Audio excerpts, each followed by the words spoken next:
네, 주요 뉴스 정리하겠습니다. 오늘도 김영민 아나운서와 함께합니다. 어서 오세요. 네, 점심 먹고 한잔 하면서 듣는 영민한 뉴스 시간입니다. 네, 첫 소식입니다. 자, 오늘 후쿠시마 오염수와 방류한 우리 측의 검토 보고서가 공개가 됐죠? 네, 그렇습니다. 오늘 정부 서울청사에서 오염수 처리 계획 검토 내용 발표 브리핑이 있었는데요. 예. 박문규 국무조정실장 비롯해서 유국희 원자력안전위원회 위원장, 또 오영주 외교부 2차관, 박성훈 해양수산부 차관, 박구현 국조실 1차장과 권오상 식품의약품안전처 차장 등이 참석했습니다. 오늘 브리핑 내용에 따르면 정부는 일본 정부의 후쿠시마 원전오염수 방류 계획에 대해서 IAEA 등 국제 기준에 부합함을 확인했다라고 자체 분석 결과를 발표했습니다. 방 실장은 일본의 계획은 방사성 물질의 총 농도가 해양 배출 기준 충족하며 삼중수소의 경우에는 더 낮은 수준의 목표치를 달성함으로써 IAEA 등 국제 기준에 부합함을 확인했다라고 했는데요. 또 지난 4일에 IAEA 최종 보고서가 발표가 됐는데 그렇죠? 여기에 대해서 정부는 IAEA가 원자력 안전 분야에서 오랜 기간 전문성과 대표성을 가진 권위 있는 기관이며 이번 보고서의 내용을 존중한다는 입장이다라고 다시금 밝혔습니다. 예. 자, 그런데 방류 후에도 계속 감시가 필요할 거다. 그런 지적은 계속 있어요. 그렇죠? 네, 그렇습니다. 실제로 정부도 계속 감시를 이어나가겠다는 입장인데요. 예.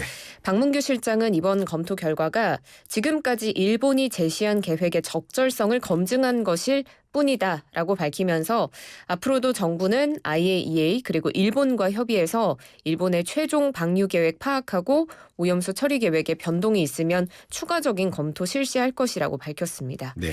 그리고 우리 해역에 대한 방사능 모니터링 정점을 현행은 92개인데요. 108개를 여기에 추가해서 총 200개로 확대해서 모니터링을 진행할 예정이고요.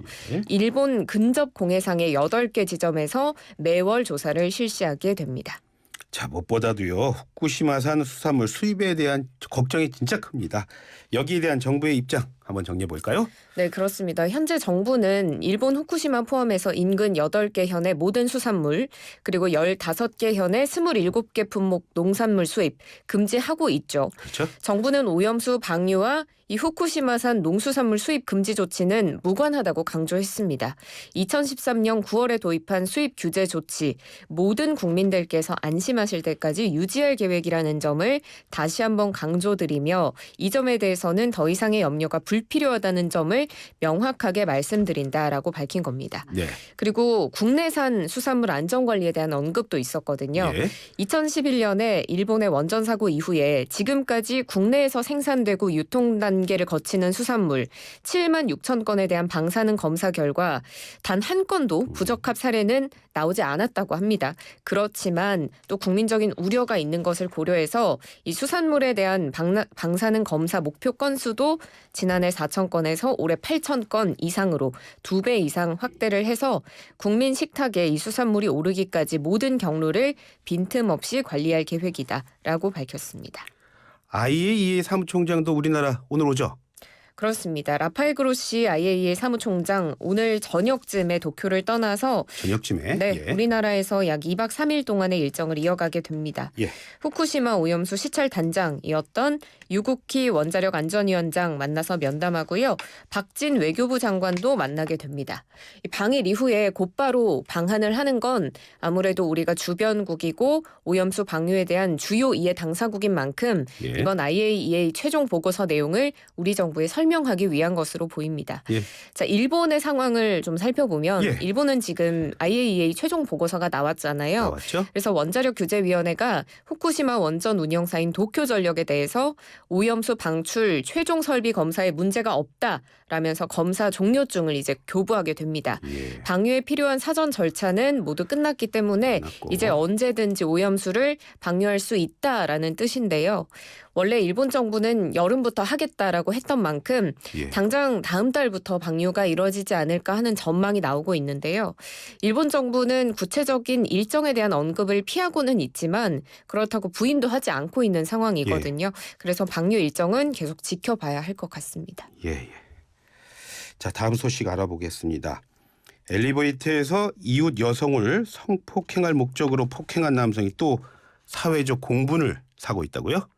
그렇습니다. 지난 5일 엊그저께 낮 12시쯤에 경기도 의왕에 있는 한 아파트 엘리베이터에서 20대 남성이 모르는 이웃 여성을 무차별 폭행한 일이 있었습니다. 예. 엘리베이터 안에서 마주친 피해 여성을 주먹으로 수차례 폭행하고 엘리베이터 문이 열리자 바깥으로 끌고 나갔는데요. 비명을 듣고 다른 주민들이 뛰쳐나왔고 이웃의 신고를 받고 출동한 경찰이 가해 남성 체포했습니다.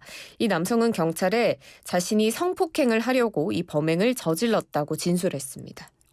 참. 그런데 이 사람 과거에도 비슷한 전력이 있었다고요? 네, 이 남성은 과거에 미성년자 시절에 강간 미수 혐의로 소년 보호 처분을 받은 전력이 있는 것으로 확인이 됐습니다. 예. 이번 엘리베이터 폭행 사건에서도 이 현장을 목격한 주민이 폭행한 남성이 당시에 바지가 벗겨져 있었다라고 증언하기도 했는데요. 피해자는 이에 두려움에 떨고 있습니다. 누가 언제 또 이런 일을 할지 모르기 때문에 엘리베이터 다시는 못할 것 같다 이렇게 호소하고 있습니다. 그러니까요. 자, 그런데 오늘 이 남자에 대한 구속 전 피의자 신문이 있었죠? 네, 오늘 오전에 법원에 출석해서 구속 전 피해자 신문 받았습니다.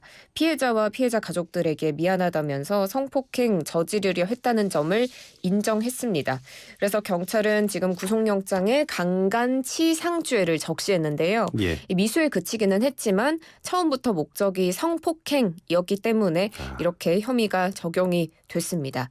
이 남성의 구속 여부는 오늘 저녁쯤 나올 예정이고요. 예. 또 경찰은 아파트 CCTV 그리고 여성의 진술 등을 바탕으로 이전에도 비슷한 범죄 계획했는지 등까지 조사해서 검찰에 사건을 넘길 예정입니다. 예.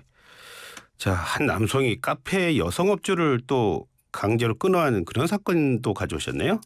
네, 70대 남성이 지난달 26일 오후 4시쯤에 인천시 남동구의 한 카페에서 여성 업주를 뒤에서 끌어안고 놔주지 않는 등 성추행한 혐의를 받고 있습니다. 예. 이 남성이 커피의 자동 판매기를 다루는 걸 어려워해서 여성 업주가 시범을 보였는데 예. 이 커피가 나오는 동안 남성이 여성을 뒤에서 끌어안고 여성이 저항해도 놔주지 않는 모습이 CCTV에 고스란히 담긴 건데요. 예. 이 여성 업주의 신고로 인천 남동경찰서는 강제추행 혐의로 이 남성을 불구속 입건해서 조사하고 있습니다. 지금 여성 업주가 우울증 진단을 받고 정말 두려움과 불안함에 시달리는 등 정신적 고통에 시달리고 있습니다. 이 사람은 왜 그랬다고 그래요?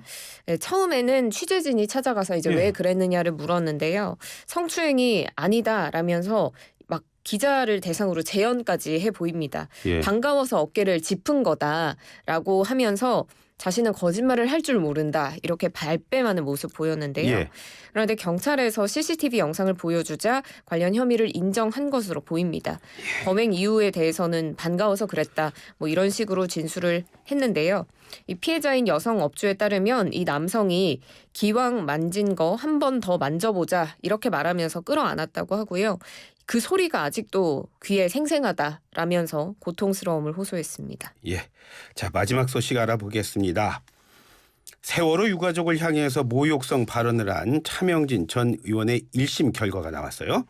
그렇습니다. 세월호 유가족 향해서 모욕성 발언을 한 차명진 전 국회의원 징역형의 집행유예 선고받았습니다. 예. 인천지법 형사 14부가 어제 선고 공판에서 모욕과 명예훼손 혐의로 기소된 차 전 의원에게 징역 6개월에 집행유예 1년, 사회봉사 80시간 명령했습니다.